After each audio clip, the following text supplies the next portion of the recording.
छुआने गए थे, रोजे गले पड़ गए।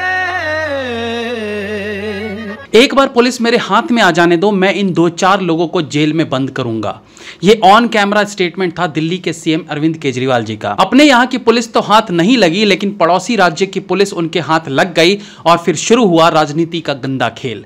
अभिव्यक्ति की आजादी के नाम पर लेफ्टिस्ट और लिबरल्स आए दिन हंगामा करते रहते हैं। हालांकि आजादी के नाम पर उनके प्लान्स अलग ही लेवल के होते हैं, लेकिन यहां मामला था मात्र ट्वीट का। अब देश में रोज हजारों ट्वीट्स होते हैं और इन ट्वीट्स में कोई ना कोई किसी ना किसी को किसी ना किसी मुद्दे पर बैंड बजा रहा होता है। हमारे यहां तो जब देश के प्रधानमंत्री को मर्डरर और आतंकवादी कहा जा सकता है तो बाकियों की तो बात ही छोड़ दीजिए।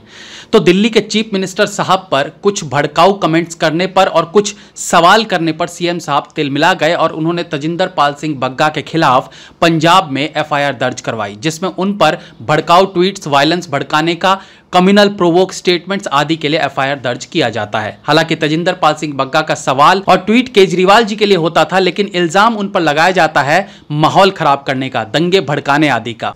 इसलिए आज आपने कहा है कि देश के जो सबसे बड़े हिंदुओं का नरसंहार हुआ वो झूठा है। मैं आपको कहना चाहता हूं, माफी मांग लीजिए। दिल्ली के चीफ मिनिस्टर साहब दिल्ली के ही रहने वाले तजिंदर पाल सिंह बग्गा पर एफआईआर कराते हैं पंजाब में। यह अपने आप में ही एक हास्यप्रद बात है, ऐसा नॉर्मली होता नहीं। उसके बाद पंजाब पुलिस को भेजा जाता है दिल्ली और यहां आकर वो तजिंदर पाल सिंह बग्गा को उठा लेते हैं।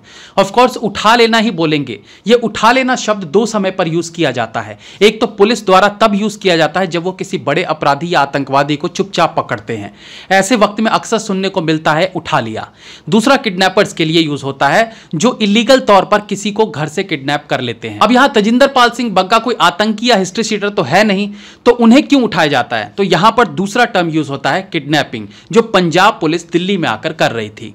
तजिंदर पाल सिंह बग्गा के पिता के साथ दुर्व्यवहार होता है, खुद उन्हें बिना पगड़ी के घर से बाहर लाने की कोशिश की जाती है और फाइनली किडनैपर्स की तरह पंजाब पुलिस उन्हें गाड़ी में बिठाकर दिल्ली से रवाना हो जाती है। हालांकि दिल्ली के चीफ मिनिस्टर साहब ये भूल गए थे कि दिल्ली और पंजाब के बीच में हरियाणा भी आता है, और क्योंकि वो सड़क पर चलने वाले 4 पहिया से आ रहे थे तो हरियाणा स्किप करने का तो सवाल ही नहीं उठता। हाँ, उन्हें फ्लाइट से ले जाया जाता तो अलग बात थी।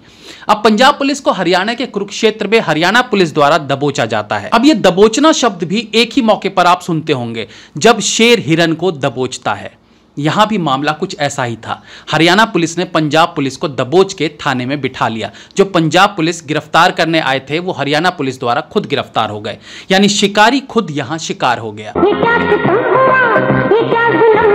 खैर, दिल्ली और पंजाब दोनों के चीफ मिनिस्टर साहब का मजाक तो बन ही चुका, लेकिन लीगैलिटीज की बात करें तो क्या एक राज्य की पुलिस को यह अधिकार है कि वो दूसरे राज्य में जाकर किसी को गिरफ्तार कर अपने राज्य ले आए?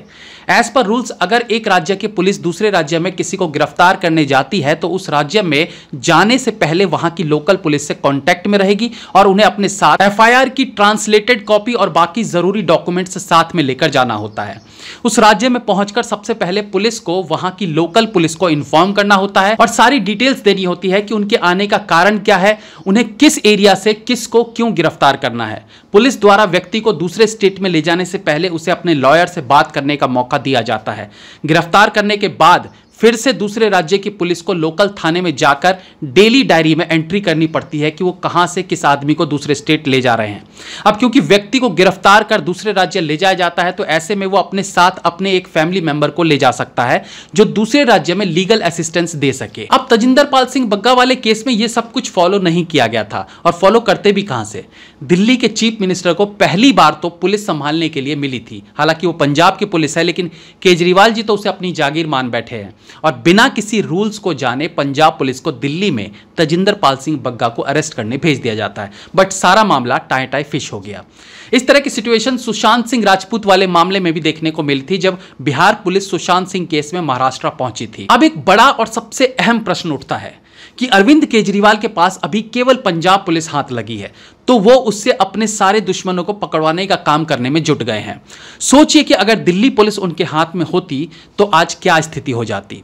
क्या आपने आज तक किसी पॉलिटिशियन को इस प्रकार से अपने पावर का मिसयूज करते देखा है? इतने बड़े पद पर आसीन एक मुख्यमंत्री गली के गुंडे की तरह बिहेव करने लगे तो देश का भविष्य क्या होगा? जिस पार्टी में एक कॉमेडियन को पंजाब का मुख्यमंत्री बना दिया जाता है और एक गली में तमाशा दिखाने वाले दूसरे जोकर को पार्टी में शामिल करते हैं, जिसकी रोजी रोटी ही मोदी जी की मिमिक्री करके चलती है, ऐसे बंच ऑफ कॉमेडियंस और पियकड़ों की पार्टी के भरोसे देश चलने लगे तो क्या होगा, यह सोचकर भी दिल घबराने लगता है। ऐसा लगता है कुछ दिनों में संसद में स्टैंड अप कॉमेडी शुरू हो जाएगी और देश के मसलों पर बात करने वाले नेता पर सब ठहाके मार के हंसेंगे। वो तो शुक्र मनाइए दिल्ली के चीफ मिनिस्टर जी कि पंजाब के रास्ते में हरियाणा आता है तो केवल उन्हें रोका गया, कहीं यूपी आ जाता तो गाड़ियां पलटने का इतिहास वहां रहा है। पंजाब में आए दिन मारकाट और दंगे हो रहे हैं, मंदिरों पर हमले हो रहे हैं, खालिस्तानियों के पक्ष में नारे लगाए जा रहे हैं, नशे का कारोबार फल फूल रहा है, लेकिन पंजाब पुलिस तेजी दिखाती है एक ट्वीट करने वाले को गिरफ्तार करने में, वो भी दिल्ली में। दुख होता है पुलिस वालों पर भी। गलत लोगों के सत्ता में आने का भुगतान इन पुलिस कर्मियों को करना पड़ रहा है। उनकी कोई गलती है भी नहीं, उन्हें तो ऑर्डर्स का पालन करना होता है। फिलहाल तजिंदर पाल सिंह बग्गा वापस दिल्ली आ चुके हैं, लेकिन अब से यह सवाल हमेशा हम सब के मन में बना रहेगा कि यदि एक दो और राज्य में अरविंद केजरीवाल ने सत्ता हथिया ली तो क्या क्या देखने को मिल सकता है। सोचिए और विचारिए। जय हिंद, वंदे मातरम।